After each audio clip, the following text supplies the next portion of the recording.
Hey everyone, welcome back to episode number 58 of the Meet Kevin Report. We've got a lot to cover today, and we're going to start with BTC. Yesterday we covered Bitcoin. We covered Bitcoin right here, and we noticed that Bitcoin was wanting, and it was just breaking above 28.2 yesterday. We were sitting right at 28.3. We didn't close above that level on the candlestick. We're about to form our new candlestick in about 30 minutes here.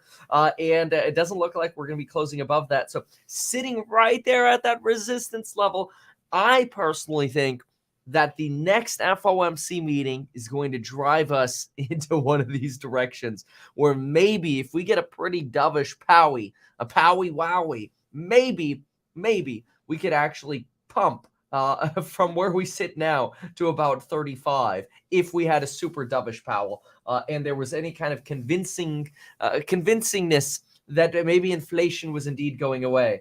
The same could be true potentially for the SPY, and the same could be true for the QQQ. Bullish targets would be 409 for the SPY, and if we jump over to the QQQ, we'd probably be looking at 311 should be easy, but within that 311, 312 to 330 range. That's in a bullish scenario.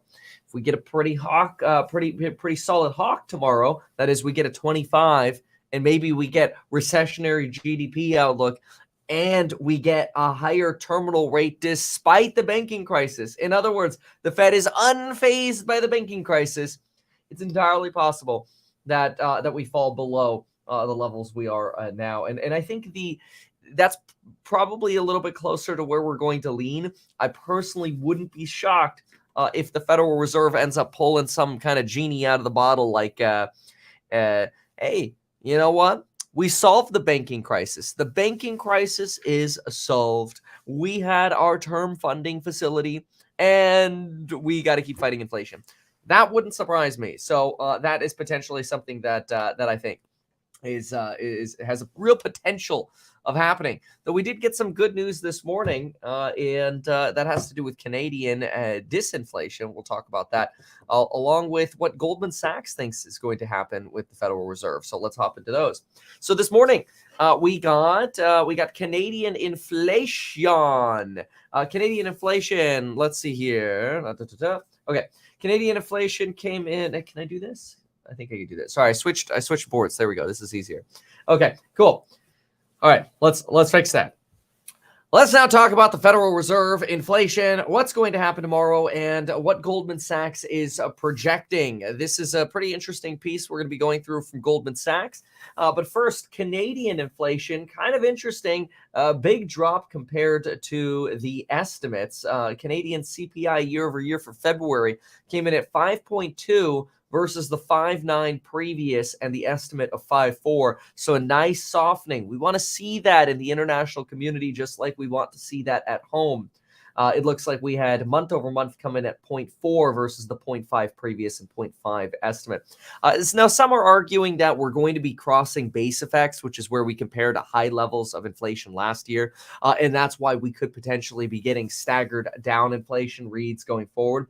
But look, I don't care what it is that's pushing inflation down. I'd like to see inflation trend down because it's going to help us convince the Federal Reserve to do what? Of course, to pause. So let's talk about the Goldman Sachs projection for tomorrow. This came out yesterday, and this is the forecast from Goldman Sachs. I was reading this last night. And this is the forecast from Goldman Sachs. They are calling for a Federal Reserve pause tomorrow. Tomorrow is also coupon expiration day, guaranteed best price. Prices will be going up after that for those great programs on Building Your Wealth link down below. 0 to mill and stocks and psych, most popular right now. So what do we got? We expect the Fed to pause at its March meeting this week because of stress in the banking system. Now, that's interesting. A lot of folks are saying the stress in the banking system is exactly why the Fed would pause, and that makes logical sense. However, I personally, and this is my take, I'm of the mindset that the Fed doesn't actually think that rates would really affect solving issues at the banking sector. In other words, is a pause really going to change anything for the banking sector? Let's put it this way. Remember what affects banks right now. What affects banks? Well, what affects banks are the value of treasuries. Now, yes, the Fed action could drive the value of treasuries, mortgage-backed securities, agency securities, whatever. All of these could be affected by the Fed's decision tomorrow, yes, but they could probably have a similar effect with their talking. In other words, I don't think the base FOMC rate is going to be really necessary for the Fed to try to manipulate the banking sector at all. I think they can do that with their talking, their yapping, and their projections. So I actually think the Fed is going to go for, we need to maintain the inflation fight. We do that with rates.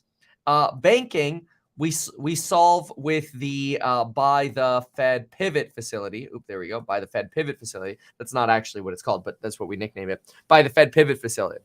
That's how they solve banking.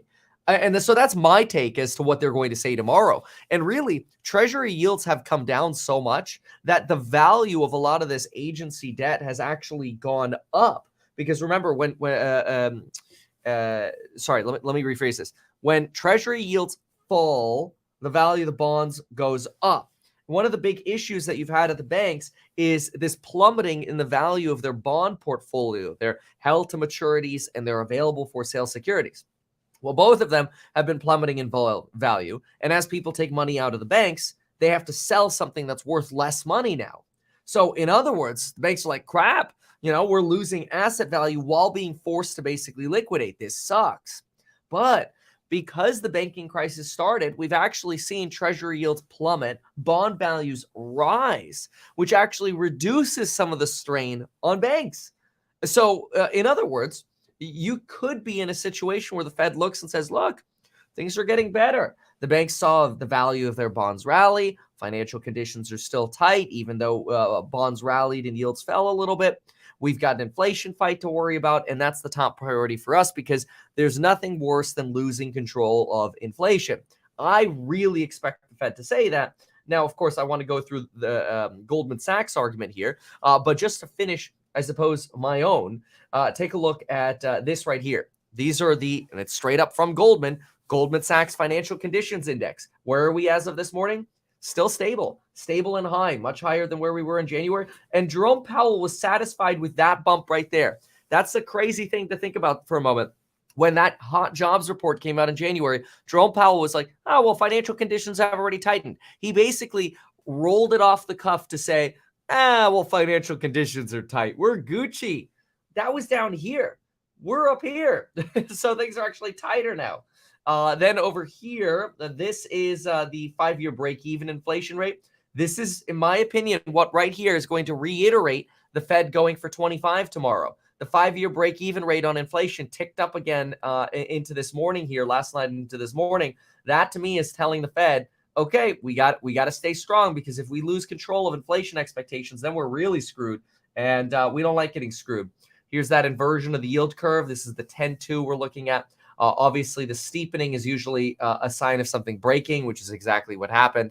But let's that's my argument, right? But let's now that I've poisoned the well, I suppose, let's go into the Goldman argument. So they say that the Fed should take a pause in the inflation fight. But that should not be a problem because bringing inflation back to 2% is a medium-term goal, says Goldman Sachs. So in other words, we have time, which the FOMC expects to solve only gradually over the next 2 years. I don't know where they're getting this 2-year idea from. That seems a little wild to me because the Federal Reserve in the past has taken the approach of opportunistic disinflation, which is where they've literally waited 20 years to get down to 2%, but whatever. The inflation problem actually looks less urgent now than last summer. Again, I personally disagree with that because if the Fed loses control of expectations, then we're really screwed. But anyway, and that's because near-term expectations have fallen sharply. That is true. Long-term expectations for inflation remain anchored. True. Moreover, the link between a single 25 BP rate hike and future inflation is very tenuous. That's also true. How much is a 25 BP hike really going to make a difference? But you could say that same thing in both directions, right? You could say, hey, what's the difference between 25 BP as a hike? It's not going to hurt anything. Just like you could say, hey, why another 25? Is it really going to help? You could go in both ways with this, right? Now, I see your comments here. Somebody says banks need cuts to survive. Well, not necessarily. In fact, banks, what they need is the value of their bond portfolios to go up. The value of their bond portfolios just skyrocketed through the banking crisis. Now, yes, I understand it skyrocketed from a hole, right? It's like it plummeted and then it's up. It's like that meme that we see where everything plummets and then it goes up a little and we're like really happy. That did happen. Now, of course, even Elon Musk is chiming in on this, which this is generally a negative indicator, in my opinion, for Tesla when he yaps like this, which is okay. This is not to say that Elon shouldn't. I'll take it. It's actually just a little bit of a leading indicator. When he starts complaining about rates, it's a sign that maybe auto loans are getting a little tougher to manage. But take a look at this. So this right here is Twitter. Bill Ackman says the Federal Reserve should pause on Wednesday. We have had a number of major shocks to the system. 3 bank closures in a week, wiping out equity and bondholders. The demise of Credit Suisse and the zeroing of its junior bondholders, notably bondholders bearing losses, is a major problem. Notably bondholders, okay, it's a major phenomenon. Fine, whatever. So then he talks a little bit more here about First Republic and the effect about this meaningful tightening that we've seen is not yet fully visible. He's basically talking about the lags of rate hikes here. Now, Bill Ackman is convinced the Federal Reserve studies his tweets.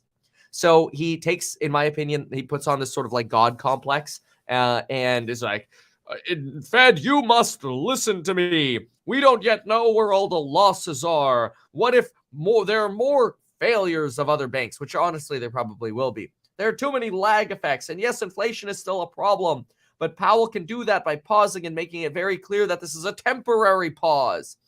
No, it's not going to happen. It's absolutely not going to happen. And I'll tell you my opinion as to why. And I'll take the L. I'll die on the hill if I'm wrong. It's fine. But I'm going to make the argument here, okay? Anyway, Elon replies to this and says, no, we don't need a pause. We need to drop the rate by 50 BP on Wednesday. It's not going to happen either. And I'll explain why. So here's the thing. The Federal Reserve for the last year has said we need to prevent the mistakes of the 1970s because in the 1970s under Arthur Burns, we had a start-stop mentality at the Federal Reserve, which was this idea that, okay, things are getting better. Let's pause. Okay. Inflation's coming back. Okay, let's hike again. Okay. It's calming down again. Okay, let's pause. That created Paul Volcker. That is literally what Jerome Powell wants to prevent. Even though people say Jerome Powell wants to be a Paul Volcker and that he's a wannabe Paul Volcker, I actually don't think he wants to be a Paul Volcker. Because here's the thing. Let's put the bias hat on for a moment. If you're Jerome Powell, what do you want?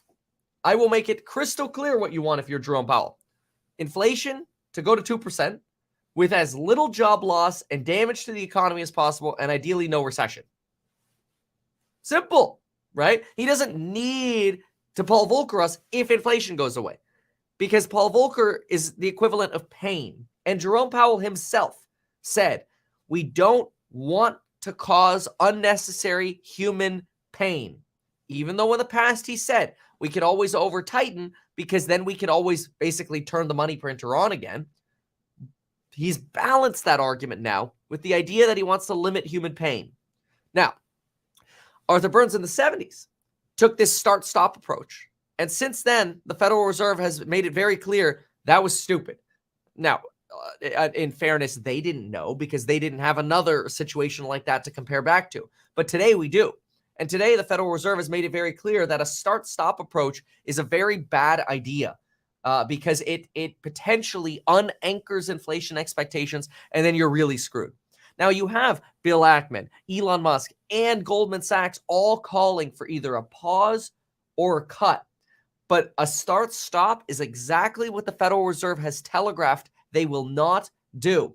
They have telegraphed a start-stop approach is not happening as clearly as I have reminded you that there's a coupon code expiring tomorrow, that you can get life insurance in as little as 5 minutes. It's exactly what I use, Apple Pay and Android Pay for, link down below.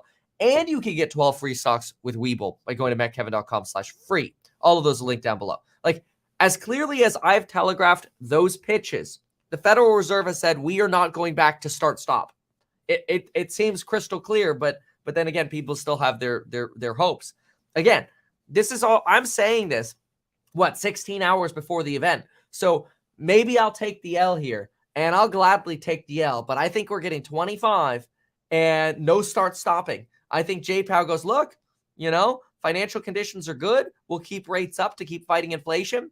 And on top of that, the value of agency securities that banks hold has just gone up. So that should actually take some stress out of the system, along with our buy the Fed pivot facility. Anyway, Goldman Sachs goes on to say that tighter lending standards resulting from bank stress will subtract about 0.25% to 1.5% from GDP growth in 2023, the equivalent of an impact of another 25 to 50 BP of tightening on financial conditions. That's their belief. I actually think that could be a little greater, but that's okay. The estimated impact is relatively moderate in part because lending standards had already tightened sharply in prior quarters. They're basically throwing cold water on the idea that why do we need another 25 BP? Okay. However, the risks are tilted toward a larger effect, and the uncertainty will likely linger for a while. Yes, uncertainty will likely linger for a while. This is true. Let me just be clear. If we get a pause tomorrow, I personally think we're going to the moon in the stonk market. I've said it before, I'll say it again. I think QQQ could potentially run up to 330. I think you could get the SPY easily run up past 410. And I think BTC could honestly start knocking on the door of 32K again. I potentially even higher. Would not surprise me at all if we get a pause tomorrow. I really don't think the market's actually expecting a pause. But anyway, we have left our Fed forecast unchanged beyond March and continue to expect. See, this is stupid, man. 3 additional 25 BP hikes in May, June, and July, which would raise the future peak to 5.25 to 5. Like, the markets aren't even projecting that right now. And it's fine. I mean, it's Goldman's opinion, but it just seems like a very bizarre argument to pause and then go back to this idea of multiple rate hikes. I don't see it, but okay. Let's see what other arguments they have here. So expectations for the FOMC meeting have changed abruptly over the last 10 days. We now expect the Fed to pause. Banking stress calls for a pause. We discussed it in thinking, we discussed our thinking in our call. Our rationale is simple. It doesn't make sense to tighten monetary policy amidst stress in the banking system that could present substantial downside risk to the economy. Another thing that people have argued is that the banking crisis was really a tool to determine, okay, we broke things, how bad is it going to get? And the Fed could actually potentially guide, are we going to go for 25 BP or not, based on what the market's reaction is. Well, the market's reaction is something that we could actually take a look at this morning, which is a benefit that Goldman here doesn't have. Take a look at this. If we hop on over here, look at this. First Republic up 25% in the pre-market, 26% now in the pre-market. Just go to the 5-minute chart here. So you can see First Republic recovering. UBS is running up 7% here. And Credit Suisse is sitting at 97 cents. That's almost 15 cents above the buyout price for this stock. So that arbitrage opportunity is continuing here, but it's showing you that people think there's a chance now that mortgage bonds and treasury bonds have actually increased in value. Maybe the pain is slowly over. Now, that's not to say there won't be other stresses on the regional banking system, but you just had Janet Yellen yesterday talk about how they're finding ways to potentially relieve the FDIC coverage limits and increase them to temporarily and potentially guarantee deposits of everyone at small and medium banks going forward, even without congressional authority. That's something that they're, quote, studying right now.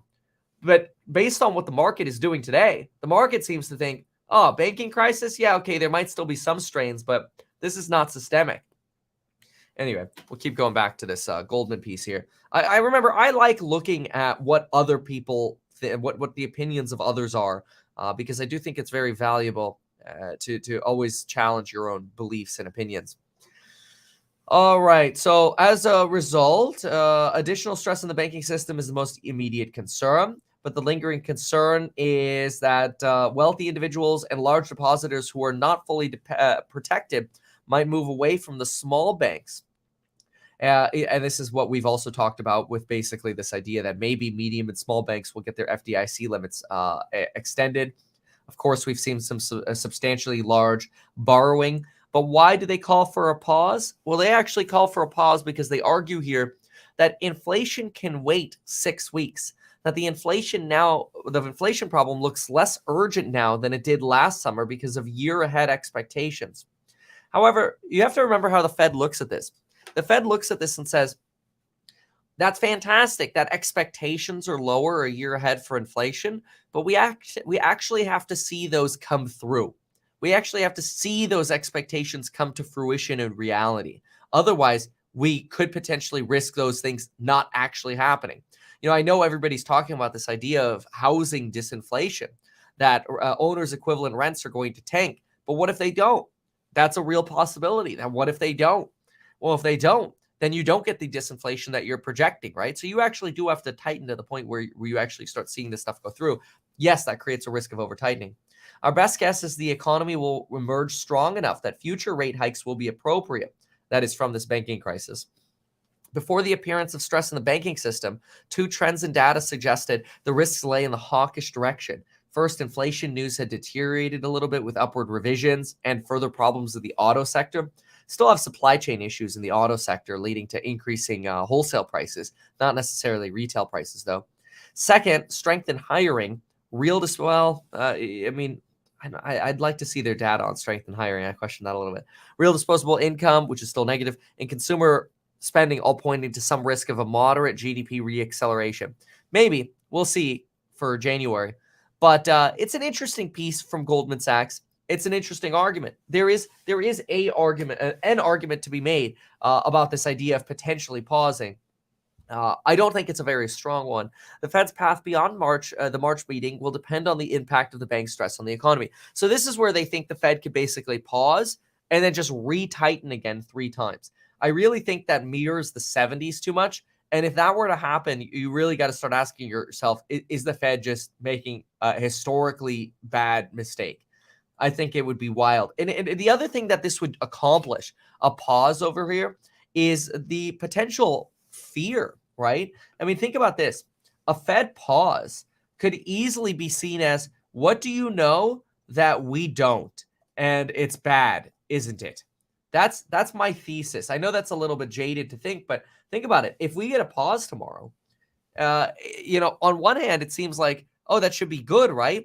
But then that's also going to get counterbalanced with fear. Sure, maybe we could rally under the idea of a pause, but wait a minute. What if the fear of a pause actually ends up extending too much? Where now all of a sudden people are convinced that the Fed sees how bad things really have gotten, and it's way worse than we think. It's not just Credit Suisse and Silicon Valley Bank and some of these crypto-related firms like Silvergate or Signature. It's potentially all banks. I mean, think about the banks that have collapsed. Credit Suisse has historically had horrible risk management procedures. Silicon Valley Bank lent to very risky startups who ran out of capital and, really in a recession are the least likely to survive. Then you've got Silvergate and Signature, who were basically a crypto on-ramp, but because of crypto's fall over the last year, you've had a substantial withdrawal of cash from these banks.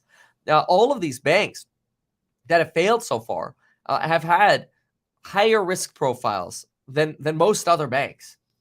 So if the Fed pauses after those failures, it's saying, oh no, those risk profiles extend to the regular banking system as well. That seems like a stretch for me to see the Fed doing that. I know a lot of people are calling for it, and this idea of a pause tomorrow. But I mean, we should make a bet. We should, let's run a poll, and let's see what you think. Will the Fed pause tomorrow? All right, poll. Start your poll. Will the Fed pause tomorrow? Yes, pause. No, pause. We'll see what y'all think. Anyway, all right.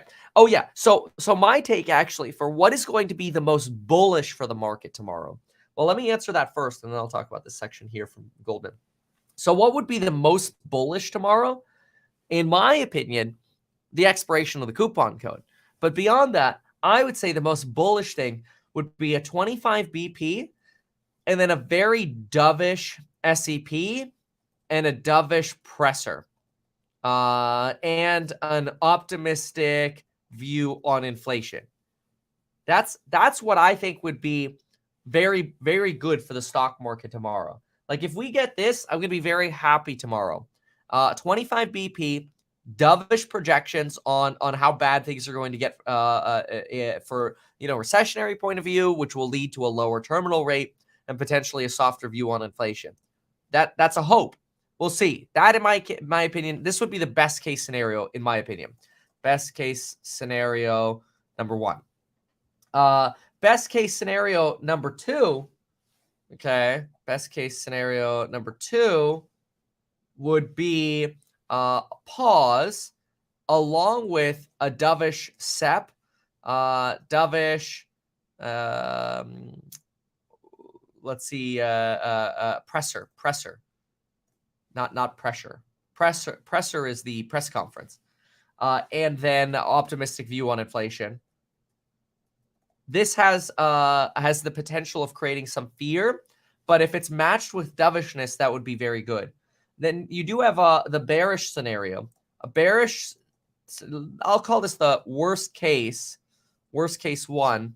Worst case one would be 25 BP, hawkish inflation, a hawkish SEP, higher term, lower GDP, and hawkish press.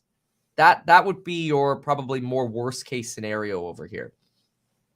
I suppose you could also suggest there's a worst case scenario where the Fed pauses and then is hawkish. I think that would be unlikely. If they're going to hawk, it'll be 25. So I'll say these are the three scenarios. I'm going to go ahead and say that you're probably 50%, 30%. No. Let's go a little lower here. Let's go 20% here, and then maybe 30% over here. Those are Kevin's theses here. All right. March meeting. Whether the FOMC pauses or not this week, it's likely to include some acknowledgement about uncertainty. Well, no duh. I mean, this is like saying the sky is blue. We expect a few changes to the SEP. First, GDP growth will likely be revised up to reflect the strength of the first quarter. Maybe. Okay. But what about the 2024 GDP? Second, the 2023 unemployment will probably be revised down, potentially by a 0.5 percentage points, revised down for this year to reflect continued strength. Okay, potentially. That's going, staying in the 3% range. Okay. Unemployment path for 24, 25 will only come down slightly. They really think things are good, which, I mean, that's also somewhat bullish, right? I mean, Goldman to some extent here is saying, like, the economy's doing really well. Like, so what? Maybe a quick little pause to get through the banking crisis, and we'll take it from there. So these are their expectations. So they are they're going to increase their real GDP outlook compared to the Fed's right here. The Fed's in green right here. And let's see where their differences are. So their differences are higher GDP, lower unemployment, and slightly higher inflation, but not much higher, with a slightly higher terminal rate, 5.32. Okay, it's an idea. I'm really hoping that they lower that terminal rate. That's my thesis. In the video that I did yesterday where we covered my sort of thoughts on the SEP, I really think that term rate will come down, but maybe not. These were my projections. Let's see here. My projections were right here. So let's see here. This would be, is this the right? Yeah, this is December. And I'm trying to remember what we talked about yesterday. The 4.25, we're past that. So 5.1. I remember what I said yesterday. I said I think 2023 is going to go to more like 4.8. So let me write that down.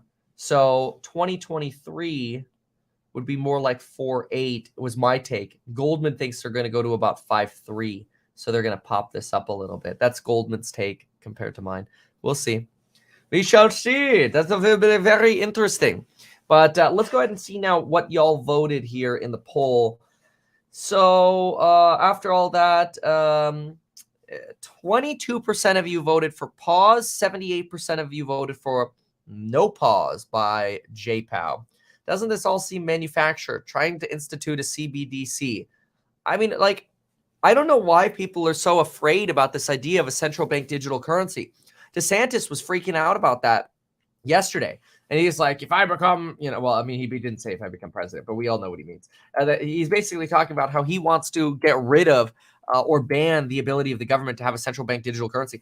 I actually think that's fantastic for blockchain. I think a central bank digital currency is a choice and shows you, it gives you a lot of merit and credence to blockchain. I don't know why people are so afraid of this idea of maybe like a Fed coin or something like that. By the way, check this out. I got a house hack vest. Yeah, some nice colors over here. If the Fed pauses, the consequences could be horrific. All right. So the cure for a full banking system failure is a partial banking system failure? No. I think that in capitalism, when you go into a recessionary period of time, the riskiest businesses go bankrupt. That's the point. That's what capitalism is supposed to do. With a CBDC, they can control where you spend your money, when you can spend your money. They can apply negative interest rates and force you to spend your money. Privacy gone. You already have very limited privacy with a lot of cryptocurrency. Once people know what your wallet address is, you actually have even less privacy, right? And all it takes is the IRS to start mandating that you give them your wallet addresses, and there goes all your privacy. So the privacy takeover could happen regardless, right? This idea that they can control your money, I mean, that's no different from the fact that they can control your money right now at JP Morgan. JP Morgan can freeze your bank accounts tomorrow and you have no control of your money. They can close your credit lines. They can close your credit cards.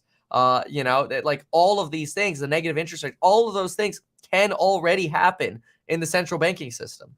The idea that somehow CBDCs are like so much horribly different than what the banking system can already do with you. And don't get me wrong, like I think a decentralized alternative to the banking system has a lot of merit. I'm just saying the idea that the banks can do all these things to you are ideas that already exist. So we'll see. Can't close my safe with gold and silver. Yeah, you got me there. That's true. Unless you put it in a safety deposit box, then they got you. But I know you wouldn't do that, Steve. All right. Hit the next topic. So next. That was a great piece. All right. All righty. Let's do a little bit of Tesla talk. And then we need to, and then we got a Morgan Stanley piece as well. Okay, fantastic. All right. Tesla, my Tesla. Stand by for a little bit on Tesla. All right.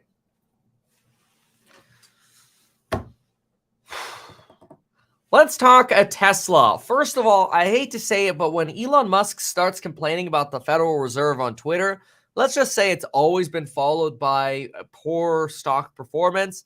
And what was Elon Musk doing yesterday? He was complaining about the Federal Reserve on Twitter and how they need to lower rates by 50 basis points. However, as a long-term holder of Tesla, my bias exposed, perhaps that'll create some more buying opportunities. But that's also predicated on having more cash to buy with. But anyway, let's talk about what Morgan Stanley and the Wall Street Journal just had to say about Tesla and how that could impact Tesla versus the competition. Here we go. The Wall Street Journal. Elon Musk's cost-cutting targets at Tesla pressure EV rivals. Now, I love hearing that because everybody keeps talking about how fantastic of an idea it is that basically EVs are going to have so much competition and Tesla's going to be screwed because there'll be so much competition. Part of that is predicated on this concept that, oh, well, all the other competitors are going to come out with a cheaper car and then Tesla's going to be screwed. Okay, well, let's talk about that, because what do we have over here? First of all, the Wall Street Journal dives into this idea that Elon Musk's new efforts of trying to cut costs by potentially 50% for a future release of a Model 2, quote, ratchets up the pressure on traditional automakers, says here a managing director of a consulting firm in the auto industry interviewed by the Wall Street Journal. And what's fascinating to me is how this article dives right into Volkswagen and a UBS analyst, where Patrick Hummel referred to Tesla's cost-cutting plans in asking Volkswagen officials about their EV ID3. And that's because Volkswagen just on Tuesday had just had an event where they talked about the various different future plans for Volkswagen. And in questioning, the individual asks, hey, so y'all want to cut prices, but the reality is right now, your ID3 electric vehicle barely sells above its break-even level. How do you actually expect to make money with an even really cheaper priced car? In fact, he says, I really struggle to see how Volkswagen is going to have an affordable electric vehicle that's profitable to you in a couple years' time. The response? We are well aware that competition will become tougher, so we will try to stay as fixed as possible on the overhead side of cost. I could do that because I was born in Germany, okay?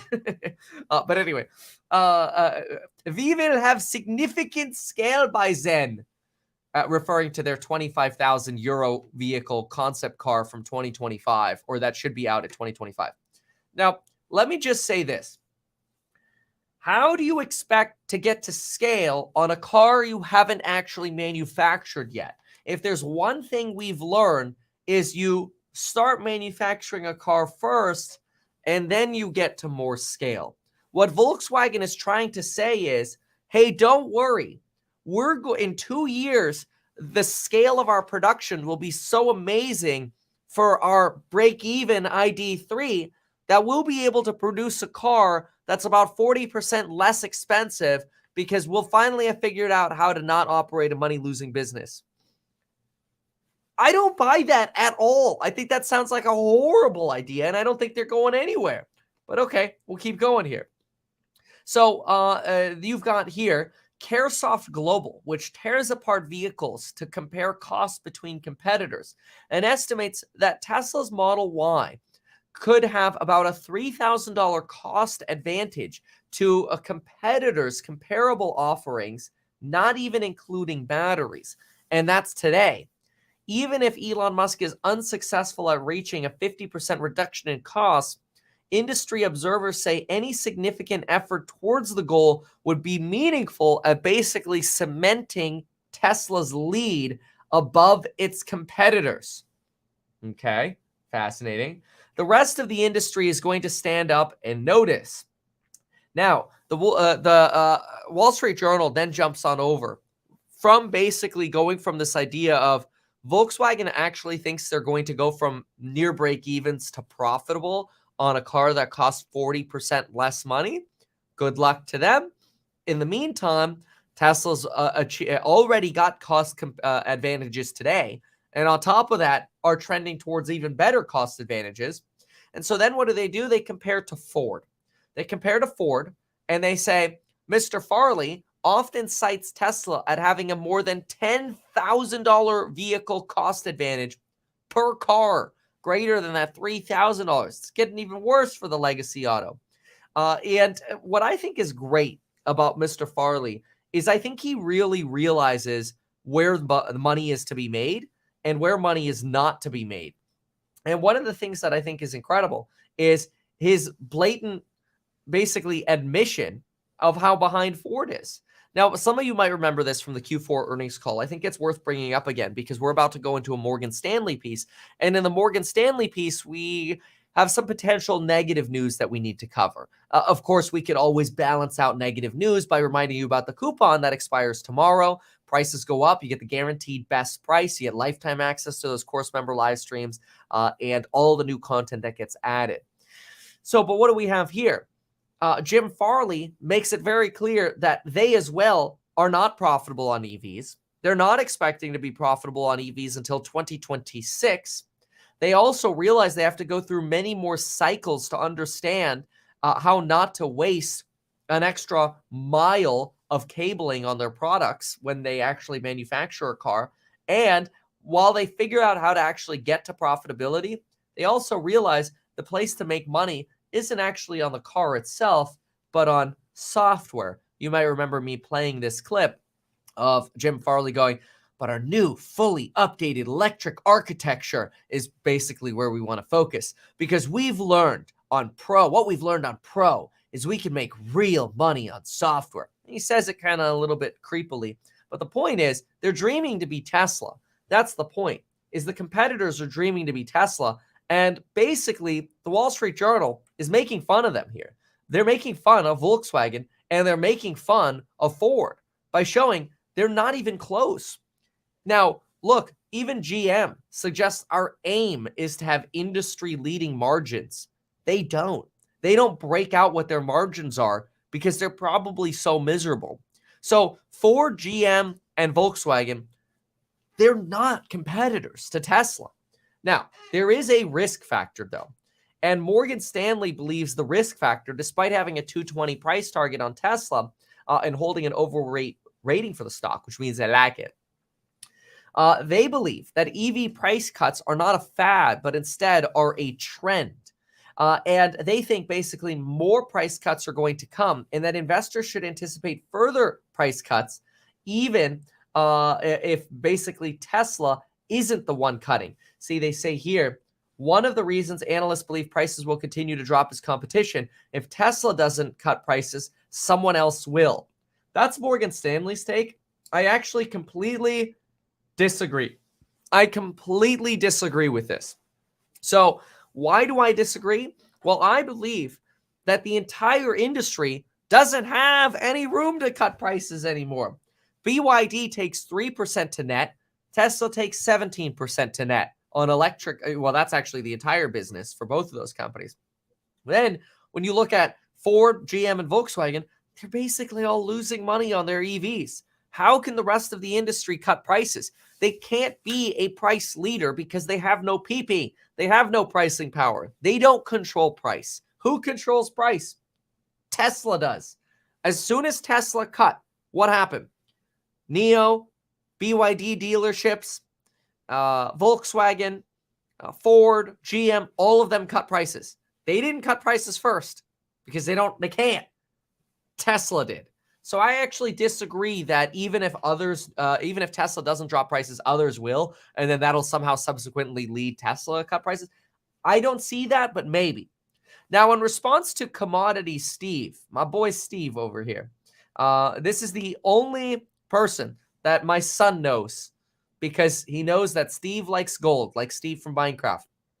Steve says Volkswagen is spending 180 to 190 billion on battery plants and securing raw material supply over the next 5 years. That's a huge amount of money. What will hurt Volkswagen is higher energy prices in Germany due to no more natural gas from Russia. The raw material price of battery metals is not going to drop between now and 2026. It will stay roughly flat or increase. I think increase. Well, in fairness, Steve is all in on the comms, all in on the commodities. I'm not. I don't think commodities actually have pricing power. But I got this for you, Steve. I had to do it, man. I had to do it. Morgan Stanley and the Reuters piece here. Falling lithium prices have also contributed to price cuts. Spot prices for China's lithium carbonate have fallen sharply to just below 40K a ton, as the latest data shows China's battery production is still significantly exceeds installations. In other words, a glut of battery supply is sort of building up. And that is because, to some degree, EV demand is slowing. So we are actually seeing some of that slowing start affecting commodity prices. I personally am of the mindset that commodities, while they might be necessary, I think they have hit a sort of a speculative bubble where they have speculatively been ridden up because people believe they're going to be so necessary. And I think that is creating a little bit of a bubbling there. Now, don't get me wrong. Commodity prices are still substantially higher than where they have been in the past. But the point of this is not to discredit Steve, even though that would be fun. And I'll still have a beer with Steve. I understand commodity prices are still higher, and I respect Steve. What's worth noting, though, is that this is actually a very good thing. Whom is this good for? Whom is this good for? It's actually good for EVs that are still selling, which would be like Teslas, right? As it compared to like Ford's, where your production line is stuck, or GM even shut down their production line for a period. So whom is this good for? Well, it's good for EVs that are still selling. So that would be Tesla and BYD. But whom else is it good for? Well, it's also good for battery sellers like Generac and Enphase when those battery costs come down, right? So that's it's actually a good thing.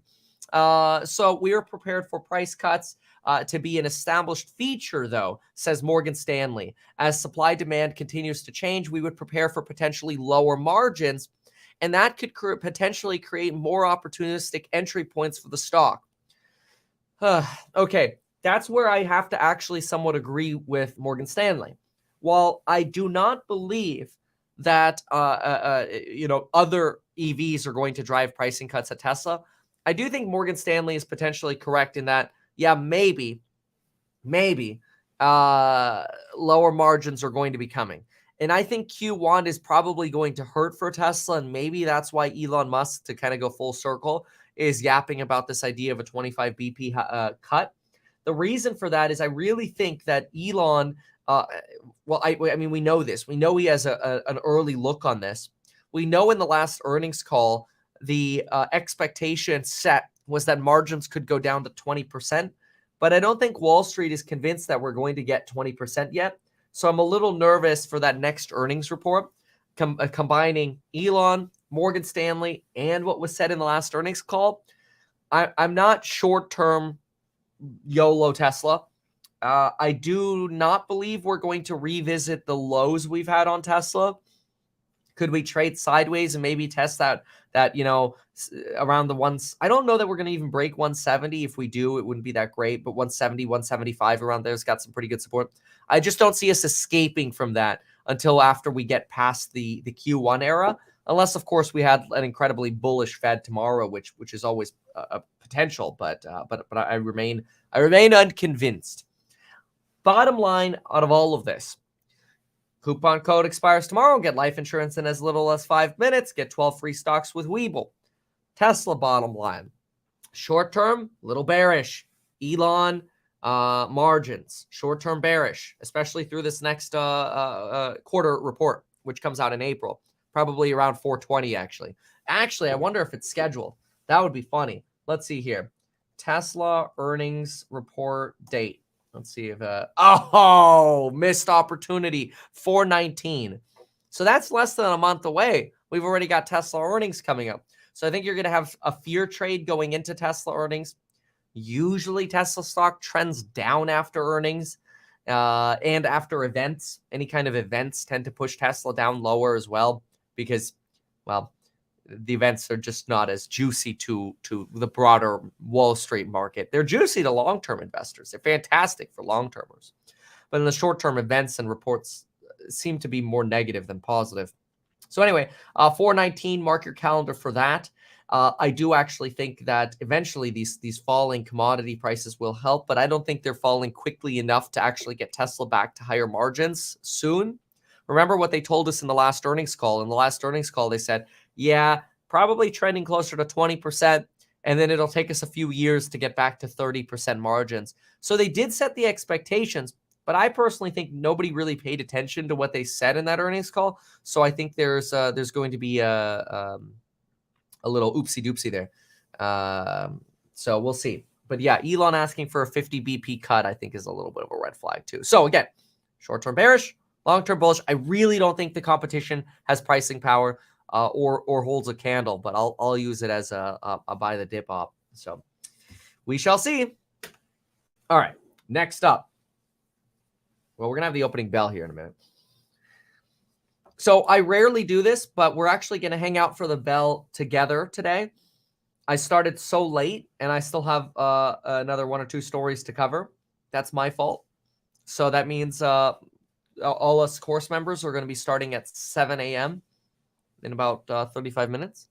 I don't fly today, so we've got lots of extra time. But that doesn't mean everything got shifted back. That is the first time out of 58 Meet Kevin reports that we'll have a public bell ringing together.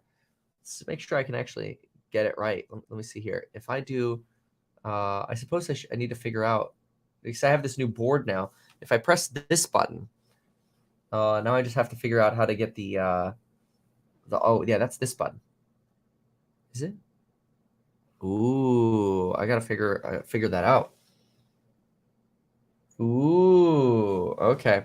Hold on a sec. I gotta make sure I get the audio going. Ooh, Kevin, set your audio up. I have a brand new switcher board today, and I'm very excited about it, but it is very, very complicated. So I need to get to the bottom of it. Oh, there we go. This is the first time I've seen this morning in the upgrade. The notion that the revenues are getting better. A lot of people liked all these different cuts because if the revenues don't get any better, you're fine. This is a piece which just says Meta's AI investments are making Reels and real engagement revenue drivers. So this is something that Mark Zuckerberg told me that Reels is going to really come around. Spending a lot of time there. They also talk about that people are just using plain old Instagram more. So I think that, David, it's, as they say, it's underappreciated call option, even faster revenue growth. No one has said faster revenue, including Zuckerberg. Right. I mean, There we go. Manifesto. All right, I figured it out. I did it. Fantastic. You know what's actually interesting is my new board has an 8-button soundboard built into it, but I can't figure out how to get the files on it yet. So yes, I'll have a little 8-button soundboard, and I hope to be able to play some music for us soon so we can make some funny sounds. But for some reason, it doesn't want to load my little USB drive. It seems to be convinced to just give me an empty file list. Oh well, I'll figure it out. So, all right, we got about 1 minute to go before the bell. Let's take a quick little look over here as I figure out my technical stuff. Oh, that is nice. All right. Okay, let's see what we got here. So, okay, QQQ looks like right now we are we're trending up. What are we at? 0.64, so almost 0.2% up. Enphase has been rocketing. Increased my allocation a bit to Enphase indirectly through my ETF, which you could learn more about by going to meetkevin.com. But I increased my allocation like 3 times last week to this one. And the largest increase was around like 182. So I felt pretty good about that one. I do think the low is 164 for this. This is the back up the truck. So every time it kind of breaks this 200, I like it.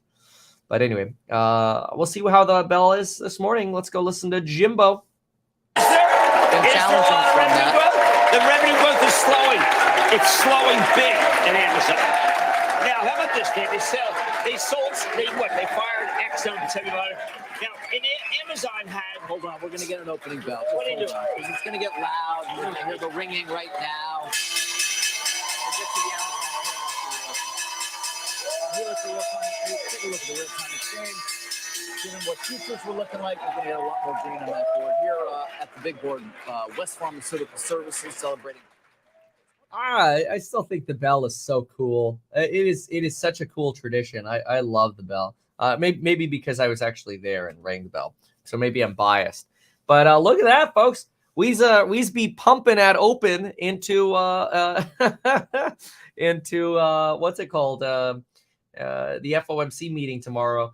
Look at that, JPM up 3%. How are you supposed to tell Jerome Powell that we have a banking crisis we need to be worried about when JP Morgan's up 2.8%?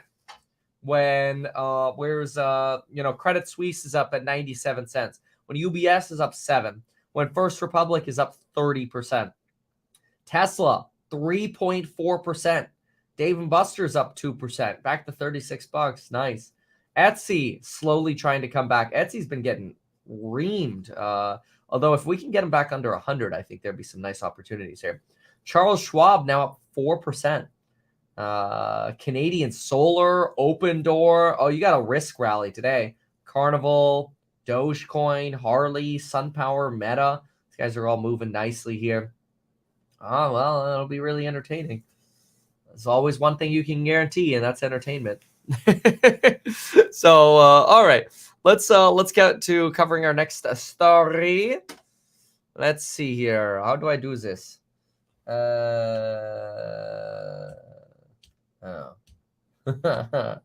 Oh dear. Oh, that's inconvenient. Okay, well, I'll fix that problem later. I love it when there are problems with my new board. Stop. All right. All right, here we go. Okay, so the next topic that we've got to cover is let's get into this Morgan Stanley bear piece and a little bit on chips. Okie dokie. Good old Bears. Love the Bears. Bears are great. All right. Morgan. What have you for us today? There we go. Yeah, we'll talk about the S&P 500 too. This will be fun. Okay. Yeah, here we go.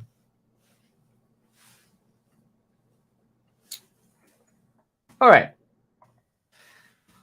Well, we got to address the Bears again out of respect for the Bears. Yes, we have to respect the Bears. We've got to address how the Bears could be right and where the Bears could be right. Except in this video, beyond just talking about their ideas, I'm going to go through specifically some stocks that I'm bearish on and why, and some sector, a specific sector that I'm bullish on and why that sector I think is actually still oversold to a good degree. So first, we've touched on this piece before, but we touched on the first half. This is the second half. And it's really a Mike Wilson, Morgan Stanley piece where we talk about the risk of a credit crunch materially expanding. And one of the things that I really want you to think about when it comes to a credit crunch is what's on screen. Oops, there we go. What's on screen right now? So when it comes to a credit crunch, hold on a second here. It is, looks like I've got a little bit, there we go. Okay, sorry. Looked like there was a little bit of an oopsie doopsie there for a moment. So anyway, when it comes to a credit crunch, what do we have to pay attention to? Well, all of the things on this list, actually. See, a lot of us think, oh, it's just going to be mortgages that maybe have a tighter lending standard, or maybe car loans will be a little harder to get.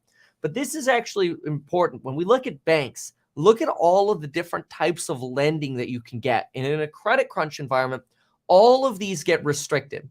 I'll actually start from the bottom up. Blocks. Do you know what a block is? Well, if you don't, you should. It is a business line of credit. It is probably one of the most important forms of credit. Remember, all of this kind of stuff, if you've never heard about it before, these are just examples, little tidbits of all of the stuff that we cover in the amazing programs on Building Your Wealth link down below, including the Elite Hustlers course for entrepreneurs, starting a side hustle, LLCs, insurance, liability, stocks and psychology, money, real estate, how to actually go from zero to millionaire. It's not that hard in real estate. It's actually pretty easy. Just follow the steps in the Zero to Millionaire course. Anyway, link down below. We've got a coupon code expiring at the end of the day tomorrow. But with that aside, blocks are business lines of credit. They're very important.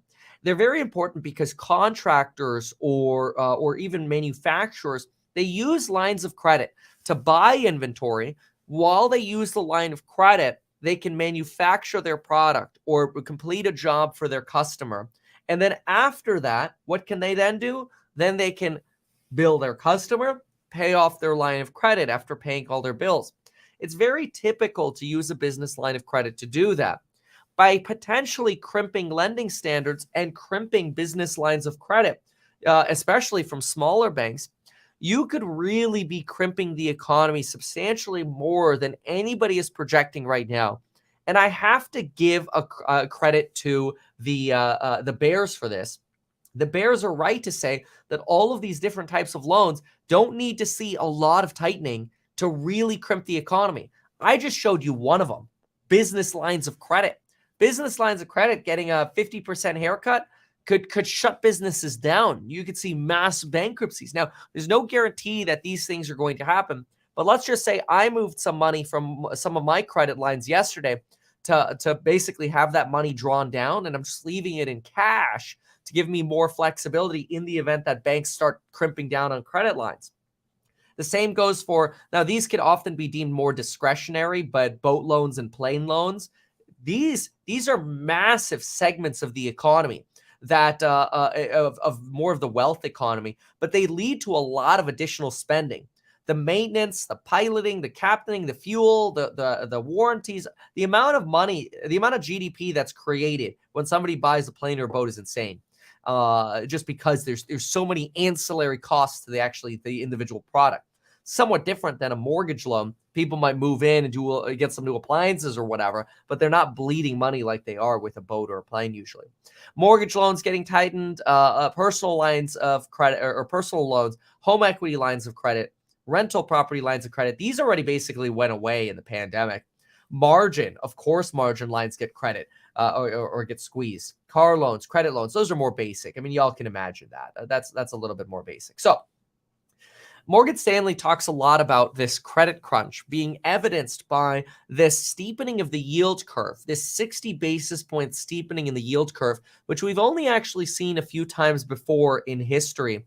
And what they say here is they give us this beautiful chart and they say, look, growth risks become increasingly apparent when the yield curve re-steepens from a trough, much like now. Look at the last times we've had a re-steepening of the yield curve.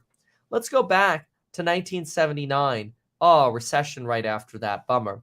Let's go to the early 80s. Oh, recession right after that. Bummer. Let's go to 87. Oh, recession right after that. Recession being the big red bars. What a bummer. Now look at where we actually had some soft landings. I'll show in just a moment as well. But here you go, dot-com bubble. Here you go, 06, 07. Here you go, 2019. Although that walked into the pandemic, so I'm going to put an X on that one because I think that was really convenient. That could have been a soft landing and not a recession had it not been for the pandemic. But let's actually take purple. Let's take the purple line color here, and let's show steepenings on soft landings. Look at that. The famous mid-90s soft landing. Look at that. The re-steepening over here twice in the mid-80s without a recession. Look at this. The famous 2013 re-steepening. So you can have re-steepenings and no recession. It has happened.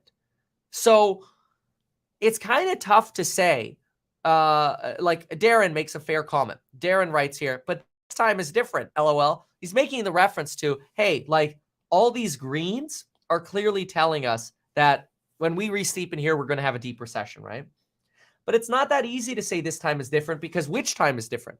The time we had the soft landings, these 3 moments of re-steepening over here, or the time we had recessions, these 5 times? I don't know. So I think the re-steepening is a little bit of a mixed tell. I think the bear argument is much more reasonable in a credit crunch. That is the lower availability of credit via the sources that I talked about. And then also the potential for a lower velocity of money leading to lower spending. And I'll show you where I think that lower spending will be with some specific stocks.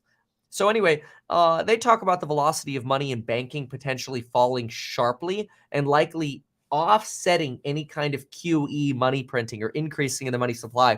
So even though we're seeing that QE up and Bitcoin sort of cheering that idea, if the velocity of money goes down, maybe you actually won't see the benefits of that as directly.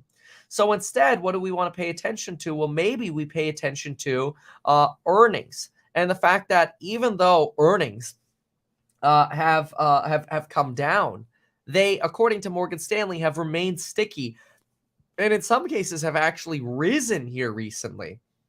And so then they also discuss how the earnings risk premium is way too low. In other words, why would you put your money into stocks right now when you could make so much money risk-free via treasuries? The spread is too low. Now, to counter this, one of the reasons the spread is so low is because nobody expects those treasury yields to remain as high as long.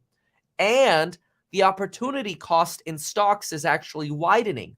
That if treasury yields plummet and the stock market, goes up 50%, well, fantastic. Now we can explain why the earnings risk premium is so low. So this is where I want to talk about some specific stocks. And the first sector that I like paying attention to is here's a Seeking Alpha piece. You can actually sign up for Seeking Alpha by going to betkevin.com/Seeking Alpha. I like them. Sometimes there's good perspective. You just have to understand who's writing it because sometimes you get biased authors over here, but they do have some really good perspective.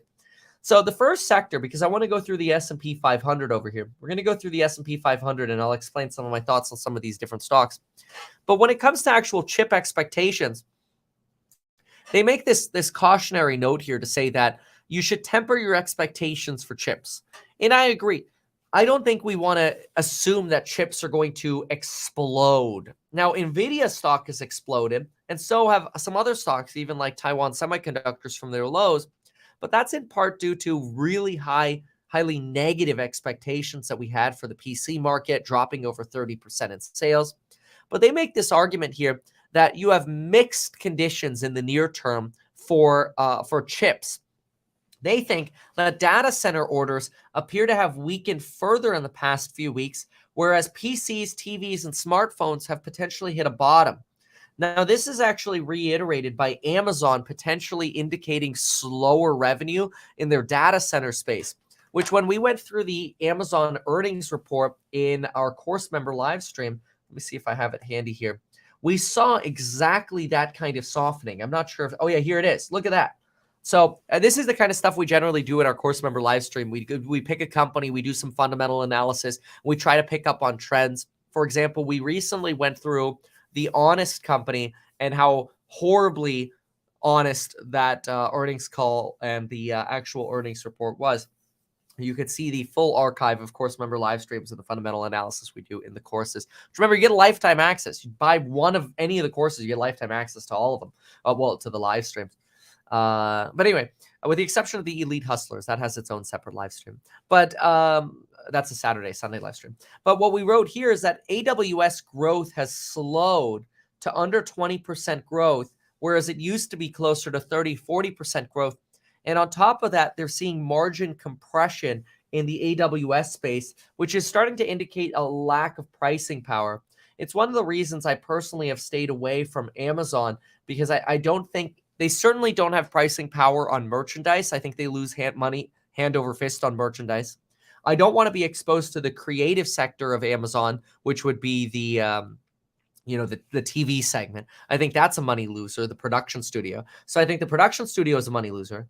I think the merchandise is a money loser. And the only section that prints money is the server section. And I'm seeing margin compression and lower sales. So for me, I'm just not excited about Amazon. And that's my reason why. Now, don't get me wrong. I think it's a fantastic company. I love Amazon as a consumer. But do I want to invest in them? No. But anyway, let's go back to this Morgan Stanley piece here. Actually, we got to finish the chips piece. So what else did the chips piece say here? So chips piece, they actually raised their price target on Intel, which I think is very interesting because I actually think Intel could be one of the very few actual value plays out there right now. Now, anytime you say value, you have to ask yourself, are you looking at a value trap? So that's a risk. But I actually think Intel is taking a very smart approach by manufacturing for both the RISC architecture, ARM, RISC ARM, right? And the x86 architecture, which is their proprietary version. In English, I think they're taking a very smart approach manufacturing chips for everyone in the industry and not being so heavily reliant on just their own proprietary chips like, Intel Pentium inside. Who remembers those days where all the TV had boom, boom, boom. I can't do the sound, but anyway, I remember Intel Pentium inside. And then it went to Intel Centrino for laptops.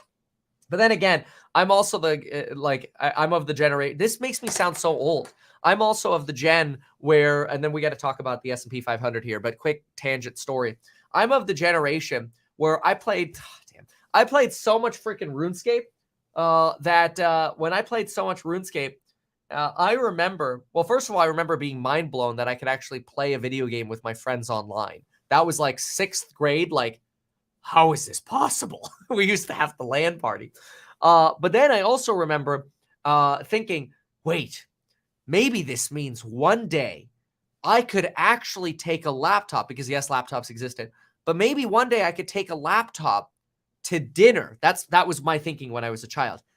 I was at a pizza shop with my dad, Antonio's. So we're at Antonio's, and I'm like, Dad, maybe one day in the future, I could sit here with a laptop and play RuneScape while I'm sitting here. It's just like, it's so weird thinking back to that, because that's a long ass time ago now. That's like 17, 18 years ago. And I'm just thinking to myself, like, man, it's so weird how far it's come. And it's going to be so weird thinking about how, like, what my kids' memories are now going forward another 20 years. Anyway, let's get to these S&P companies. So I think that's really cool. Was there anything else in this one here? Early signs of recovery in PC. Great. The graphics chip maker, NVIDIA, strong buy rating on NVIDIA because of AI technologies. I have a big position in NVIDIA too. I actually agree. There's a potential that NVIDIA is a little bubbly right now, kind of like Metaverse made certain companies bubbly, like Metaverse propped up Matterport to extreme levels. There's a risk that some of that's happening a little bit at NVIDIA as well. But these are what I think about the S&P 500 companies. And this is where I actually think Morgan Stanley and the Morgan Stanley Bears are right to say that there could be an earnings recession for S&P 500 companies, specifically the pink ones, because there are so many pink ones here. So I highlighted green ones as what I think are companies that have big PP. So I think Apple has pricing power. I think NVIDIA has pricing power. I think Tesla has pricing power. I do not think Google has as much pricing power. And I also don't believe that Microsoft has as much pricing power. So I think these guys don't have as much pricing power as Apple, NVIDIA, or Tesla. That's just my take. And then companies that I almost think certainly do not have pricing power are Meta. I hate to say it. It's just what I think. That doesn't mean it wasn't a good buy when it was super cheap at $80. That's fine. I personally just think they burn way too much of their free cash flow and their profits on the metaverse, which I'm actually not the biggest believer in. So short-term trade, fantastic on Meta. Long-term, not for me. J&J, any kind of staples, I disagree with staples and financials, although I am tempted by the idea that there could be a swing trade on a company like JP Morgan when the banking crisis is over. Morgan Stanley has a belief that right now they're overweight healthcare, which I know nothing about, so I'm going to stay out of commentary on healthcare. I think I don't know anything here. Staples, I disagree with. I think you're negative on staples. I think you're negative on utilities and energy and materials because they've been blown up as recessionary defenses. Certainly negative on real estate. Maybe there's a trade on financials, but I don't like holding those into a recession. And I actually think you're more likely to have good upside, hashtag not guaranteed, in specifically the PP versions of discretionary tech and comm services. However, not the non-PP ones. The non-PP ones I want to stay away from, the non-pricing power ones. And I have an example of some of those, Nike being one of them. Nike and the clothing ones, I really think as we go through this next 6-month period, JP Morgan thinks that by Q3, the lower income individuals, the lower income set of people will have run out of excess savings. And that's going to hit your Lulus, your Nikes, your Under Armour, basically your discretionaries. It'll probably also hit your lower income homeowners, and especially as the real estate market slows down, which would be a hit to Home Depot. Financials, I stay away from Visa, MasterCard, JP Morgan. I stay away from them. Again, I do think there's a potential play at JPM. If I was going to pick one of the card companies, it would probably be Amex because they appeal more towards the wealthier cohort. I think the staples were your run-to in the recessionary fear environment. So your Pepsi, Cokes, I think, and like the McDonald's, ridiculous in my opinion. I'll give you an example of why McDonald's. Let me pull my last McDonald's look over here. MCD, McDonald's. So do I have it handy? Maybe I don't have it handy. But anyway, we went through McDonald's in the McDonald's earnings call just a few weeks ago. The McDonald's revenue reports, and what you're finding is that, bottom line, the wage increases that they've been forced to take are really starting to impact their margins substantially. At the same time as consumers are like the average value of a meal purchase at McDonald's is going down. So you're seeing revenue pressure, negative revenues year over year, revenue pressure, and higher cost pressures. To me, it's the opposite of pricing power. So it's just my thesis. Could be wrong, but my thesis. So continuing on here, I will say I have a potential attraction to SaaS companies with high cash flow. Salesforce, Bill.com, otherwise. I think there's a potential there. However, I'm worried that those are the first ones that in the short term institutions are dumping going into a recession, especially as we have a lower new employee base at companies and potentially more cost cutting at companies. So I'm a little bit torn. Out of Salesforce and Adobe, I have exposure to Adobe, but it's low. So we'll pay attention to this. AMD is another good one. I guess that should, in theory, be green. Raytheon, look, the defense companies, they're so backlogged. Certainly, you could argue they have pricing power, but you're not in a position where they can do much about it. They can't expand manufacturing capacity fast enough. Aerospace is another space that has substantial pricing power, unlike Lowe's, for example, which I don't think going into a recessionary environment you have a lot of at all. And Broadcom's exposure to memory and Qualcomm's exposure to 5G makes me a little less excited about them from a chip POV. So those are some of my theses on individual holdings. Now, regarding the bear thesis, yes, Morgan Stanley has points about this earnings recession. They're not wrong. Bottom line is that we think this is exactly how a bear market plays out. An unforeseen catalyst that is obvious in hindsight, forcing market participants to acknowledge what has been right in front of them this entire time. In this case, it's the fact that earnings growth expectations are too high given the headwinds companies are facing. Now, in fairness, this is interesting too. Somebody writes, McDonald's has raised menu prices extremely. Food still sucks. Yeah, but look at margins. McDonald's did introduce the chicken Big Mac, though. Did they really? When they got, is it fried chicken, though? When they got rid of their actual grilled chicken products, I got very upset at McDonald's because then I had nothing left to eat over there. I don't want the fried fish, although the filet fish is pretty good. Back when I used to go to debate camp, there was a guy who would always order filet-o-fish, and his name was Mitch. So everybody always called him Filet-o-Mitch, something like that. I can't remember. I don't know why I'm talking about that. Let me, maybe because I'm trying to pull up I want to see the margins. Let me see here if I can grab their last report. So where are we here on McDonald's? So on McDonald's, consolidated revenues were flat. We have consolidated revenues decreased 1% for the fourth quarter. For the full year, we were flat. So we were negative for the fourth quarter. Here you go. Taking a quick glance at this. So you're negative in revenues for, thanks to currency adjustments as well. Negative in revenues for the quarter, flat for the year. And then we are at, let's see here. I want to see margins if we can. Let's see. This is the last quarter here. So if we look at margins, let's take a quick look here. Operating income. Remember, McDonald's makes most of their money from franchising. And you can see that here. That's what's so beautiful about, this is for the quarter ended in Q4. Their margins are so high on franchising. If you want to make money in restaurants, franchise. Look at Red Robin or Cheesecake. They lose money hand over fist on actually operating a restaurant. And McDonald's has pretty low margins as well when you look at the actual company-owned stores. The margins are okay, but they're nowhere near what their margins are for franchising. Franchising is where they make the money off the brand value, basically. So that's something to pay attention to if you're looking at these companies. They were still able to grow EPS, though, year over year, 16%, which is fantastic.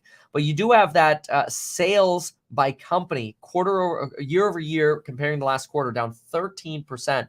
Other revenues down 7%. They did make a little bit more money raising prices on their franchises. But even though they're raising prices, they're seeing those revenues come down.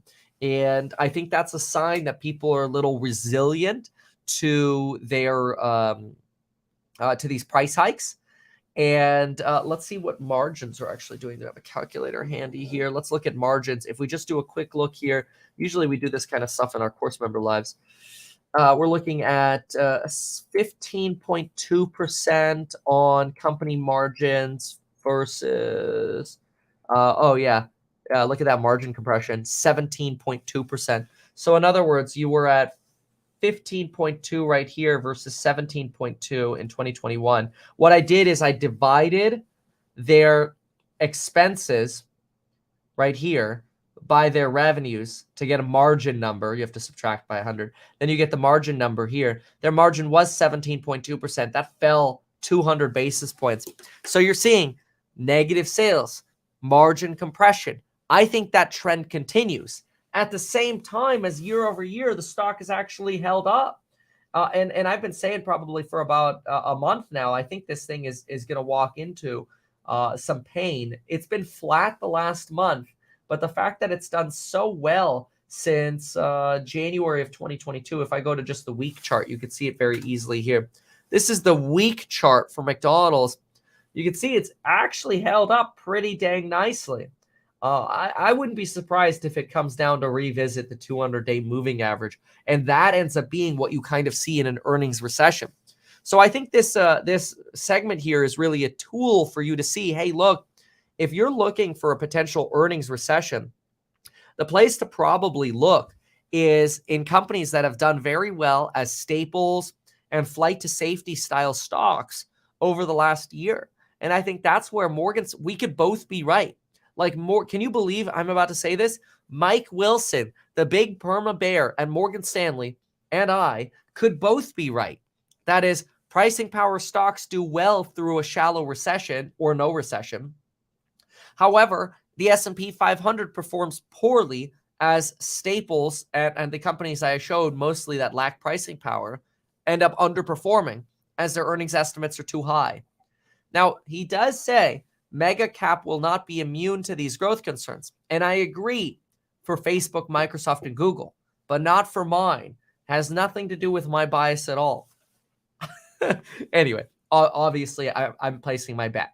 Now, one thing that I agree with him on clearly is being careful of small caps. Small caps have a lot of debt and very thin profit margins. I completely agree with him on that. And that is why almost every small cap that I've been analyzing with course members has not been very attractive. So be careful. Stay safe out there. I love y'all. Thank you for being here. Thanks for being subscribers. Get life insurance in as little as 5 minutes. Go to metkevin.com/life. Seriously, literally, go to metkevin.com/life on your phone, and you can Apple or Android pay for it. And then you can tell your family, Mom, Dad, I got life insurance. They're like, oh, how long did that take? 5 minutes. Then give them your referral link. Yes, paid partnerships. Webull, 12 free stocks with Webull.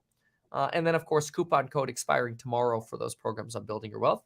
So there you have all the perspective. Either way, I appreciate you being a subscriber. Share the videos if you find them helpful, and we'll see you in the next one. Go into the course member live stream now.